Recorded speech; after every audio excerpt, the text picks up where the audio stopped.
Oke, bismillahirrahmanirrahim. Assalamualaikum warahmatullahi wabarakatuh. Waalaikumsalam warahmatullahi wabarakatuh. Apa kabar hari ini anak-anak semuanya? Baik, Bu. Oke, sebelum kita memulai pembelajaran kita pada hari ini, maka kita berdoa dulu menurut agama dan kepercayaan kita masing-masing. Berdoa dimulai.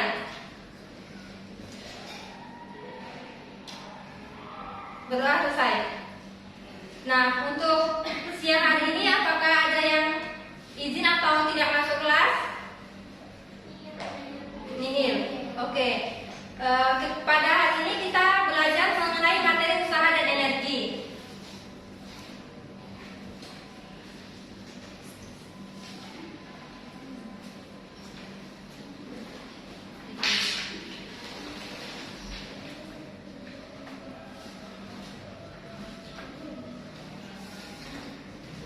Nah, tujuan dari materi kita pada hari ini yaitu untuk mengetahui apa itu usaha, apa itu energi, dan bagaimana hubungan usaha dan energi, usaha pada perubahan energi kinetik, usaha pada perubahan energi potensial, dan usaha pada perubahan energi mekanik. Nah, coba anak-anak amati gambar yang ada di sini. Apa yang dilakukan oleh orang tersebut? Nah, apa sih hubungan dari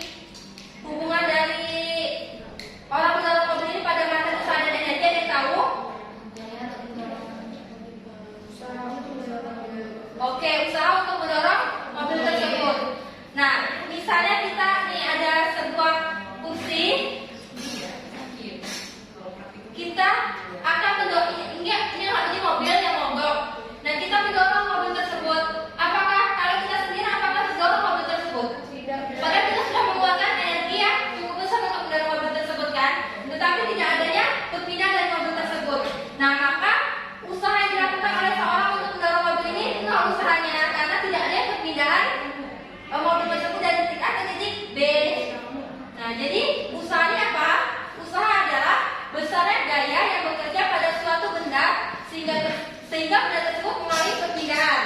Kalau mobil tadi itu kan mogok, tidak ada perpindahan, berarti tidak ada usaha walaupun orang tersebut sudah mengeluarkan energi semaksimal mungkin, tetapi tidak ada perpindahan dari mobil tersebut, maka orang tersebut tidak melakukan usaha. Nah, Bu, usaha itu ada bagaimana sih Bu usaha itu? Nah, usaha itu ada yang besar usaha jika gaya berpindah itu salah dengan perpindahan. Contoh gimana Bu? Contoh kita saat belanja di minimarket menggunakan troli. Nah, kita dorong troli tersebut dari setelah selesai belanja kita dorong ke meja kasir. Jadi ini ilustrasi, ini gambar nyatanya. Nah, ini ilustrasi dari usaha yang dilakukan. Jadi posisi awal usaha ini ke posisi akhir titik A. Di besar usaha jika gaya bekerja itu salah dengan perpindahan. Ini mau ke sini kan titik ini titik awal dan titik akhir salah dengan perpindahan. Berapa besar usahanya? Maka besar usaha yang dilakukan jika gaya itu bekerja salah dengan perpindahan, maka W sama dengan F kali S, di mana W itu adalah usaha dengan satuannya Joule, F itu adalah gaya yang bekerja pada benda tersebut dengan satuan Newton, dan S adalah perpindahan dari titik A ke titik B atau posisi awal ke posisi akhir.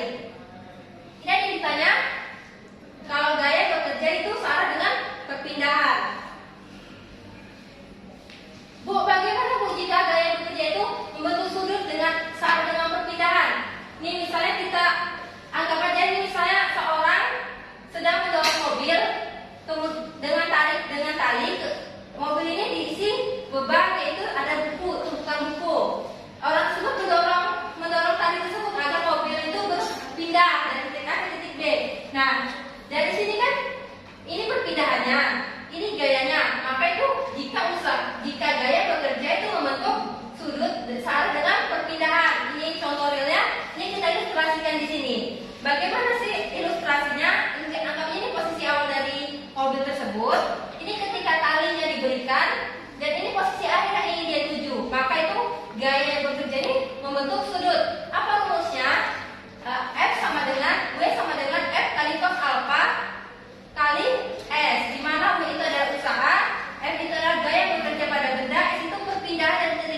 perpindahan. Sampai sini ada ditanya?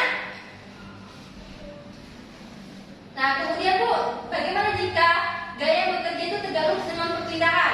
Nah, kemudian kita sedang mengangkat tumpukan buku pakai tangan. Tadi kan kalau tumpukan bukunya pakai mobil, sekarang pakai tangan tumpukan buku. Gaya bekerja itu, ini gayanya yang bekerja, ini searah dengan perpindahan yang akan kita lakukan. Ini gambar realnya, ini ilustrasinya. Ini posisi orang ini, posisi awal, dia akan menuju ke posisi akhir ini. Ini gaya yang bekerja searah dengan tegak lurus dengan perpindahan. Kalau tegak lurus berarti membentuk sudut berapa? Kalau tegak lurus dengan perpindahan ini membentuk sudut berapa? Nah, jadi gaya yang bekerja itu F sama dengan W sama dengan F kali cos alpha kali S. Dimana kita tahu kalau dia membentuk sudut tegak lurus itu membentuk sudut 90 derajat, maka F kali cos 90 kali S sama cos 90 kan 0. Berapa pun dikali 0 hasilnya 0. Jadi usaha yang bekerja jika gaya itu tegak lurus dengan perpindahan sama dengan 0. Kemudian Bu, bagaimana jika arah gaya yang bekerja itu berlawanan dengan arah perpindahan? Ini kalian tahu apa? Real. Nah, ini kan orang tersebut melakukan melakukan usaha itu dengan arah gaya itu berlawanan dengan arah perpindahannya. Dia kalau kita olahraga dengannya kan pasti gayanya itu ke depan terus kan? Ini kita kan semakin ke depan terus, tapi perpindahannya ke belakang gitu. Mas, ini pasti kan ke belakang. Tapi kita tuh pas kakinya kan ke depan terus untuk melakukan perpindahan. Ini gambarnya, ini ilustrasinya. Ini posisi awal dari orang tersebut, ini posisi akhirnya. Karena dia melakukan gaya itu tuh membentuk sudut 180 derajat. Ini arah perpindahan. Ini arah perpindahannya dan ini arah gaya juga di sini. Jadi kan membentuk sudut 180 derajat. Nah, maka W sama dengan F kali cos alpha kali S, di mana cos yang dibentuk dari gaya yang bekerja itu berlawanan dengan arah perpindahannya itu cos 90, maka cos 90 itu kan negatif, maka usahanya adalah min F kali S. Tahu kan ini minnya dari mana? Karena nilai cos 180 itu bernilai negatif. Sampai sini ada yang ditanya? Nah, Bu, bagaimana jika kita melakukan usaha tetapi tidak ada perpindahannya? Seperti kita mendorong mobil yang mogok tadi, berapa usahanya? Nah, berarti kita bisa memahami materi usaha. Nah, Bu, bagaimana sih kalau kita menghitung usaha tetapi dalam bentuk grafik yang disajikan dalam soal? Nah, maka besar usaha jika diketahui grafiknya, jika diketahui dalam bentuk grafik, maka usaha adalah luas dari grafik tersebut. Misalnya persegi panjang, maka luas dari persegi panjang ini usahanya. Mengerti? Kalau dia segitiga berarti luas dari segitiga. Nah, itu usaha. Tadi usaha adalah usaha itu apa? Oke, gaya diberikan untuk memindahkan suatu benda. Kalau benda itu kita telah mendorong dengan kuat tenaga tetapi tidak ada perpindahan, apakah itu usaha? Nah, kemudian tadi ada usaha, ada energi. Apa itu energi? Energi adalah kemampuan untuk melakukan usaha. Kita tadi mendorong mobil, kita sudah melakukan energi tetapi tidak ada usaha yang bekerja, tetapi kita sudah melakukan energi, kemampuan untuk melakukan usaha. Nah, bentuk-bentuk energi ini ada 3, ada energi kinetik,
gaya gravitasi berhubungan dengan ketinggian suatu benda.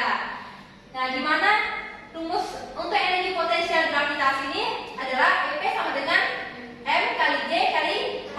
Kalau energi potensial gas tuh yang bagaimana, Bu? Misalnya ada per motor atau apapun itu. Nah, ketika per itu dalam keadaan diam kan posisinya tetap, misalnya ada per dengan panjang 10 cm. Saat kita tarik, maka dia akan bertambah panjang kan? Karena ada renggangan tersebut. Nah, adanya perubahan dari panjang per tersebut. Dari panjang awal misalnya 10 jadi 12 cm. Nah, di mana untuk gaya dari energi potensial gas itu F sama dengan K kali delta X, di mana ini K itu adalah konstanta gas. Nah, apa hubungannya tadi dengan energi potensial? Maka energi potensial untuk gas itu sama dengan setengah F kali delta X. F ini adalah gaya, delta X itu adalah perubahan dari panjang awal dikurang panjang akhir dikurang panjang awal. Kemudian ada yang dinamakan energi mekanik. Apa itu energi mekanik? Energi mekanik adalah gabungan dari energi potensial dan energi kinetik. Jadi EM sama dengan EK ditambah EP, di mana tadi rumus energi kinetik adalah setengah MP kuadrat dan EP adalah M kali G kali H. Nah, Bu, bagaimana hubungan usaha dengan energi kinetik?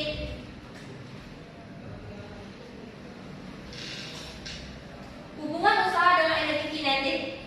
Nah, W sama dengan perubahan delta energi kinetik. Berarti perubahan dari energi kinetik kedua dikurang energi kinetik pertama. Di mana energi kinetik kedua itu rumusnya setengah M kali V2 kuadrat dikurang setengah kali MV1 kuadrat.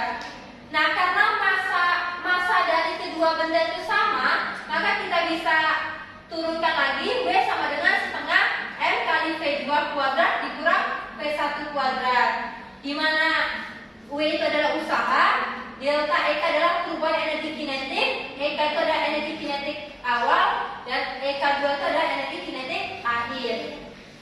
Kemudian hubungan usaha dengan energi potensial.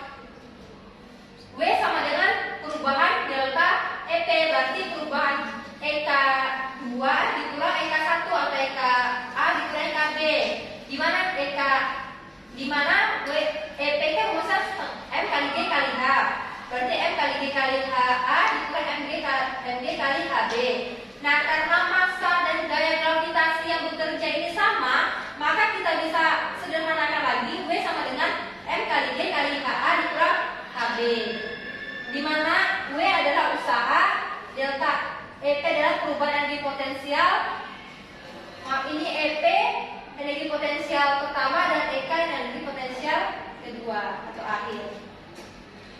Nah, setelah itu hukum kekekalan energi mekanik. Jadi hukum kekekalan energi mekanik ini energi mekanik setelah dan sesudah itu sama. Berarti EM tadi kan rumusnya EK ditambah EP. Jadi kalau hukum kekekalan energi mekanik itu berarti EK1 tambah EP1 sama dengan EK2 ditambah EP2. Di mana kita turunkan rumus dari EK1 berarti setengah MV1 kuadrat ditambah EP itu setengah MGH1. EK kedua berarti V-nya yang V kedua dan energi potensial kedua berarti H yang kedua. Nah, ini ada catatan. Jika benda dilepas dengan kecepatan awal, maka V0-nya itu 0. Dan jika benda mencapai titik tertinggi, berarti kecepatan akhirnya itu 0. Dan jika benda jatuh tepat di permukaan di tanah, berarti hanya itu 0. Ini bisa dimengerti maksudnya? Nah, kemudian ada soal. Coba kita jawab sama-sama.